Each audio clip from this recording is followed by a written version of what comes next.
C'est une vision qui se mérite. Il faut d'abord gravir une colline de plus de 470 mètres de haut pour découvrir cette chapelle construite dans les années 50 sur les décombres d'une église bombardée par l'armée allemande. Vous avez à la fois la dédicace avec son ami maisonnier et puis également ses empreintes.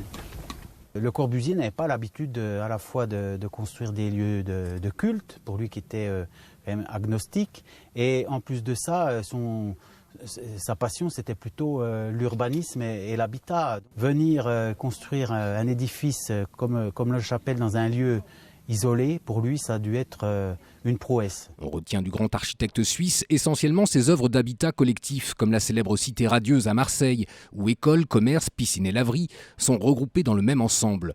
Mais Le Corbusier, en reconstructeur visionnaire, s'est intéressé à toutes sortes d'architecture, comme cette usine, toujours dans l'est de la France. C'est le premier bâtiment où il utilise la notion de modulor. Vous savez, cette unité de mesure à la mesure de l'homme.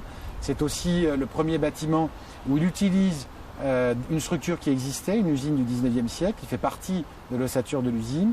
C'est aussi le premier bâtiment où il utilise cette technique des ossatures de quasi-bateau en façade, là aussi pour jouer avec la lumière. L'inscription de ces sites au patrimoine de l'UNESCO devrait, selon les premières estimations, attirer 30% de visiteurs en plus, des retombées qui devraient profiter à toute l'économie régionale.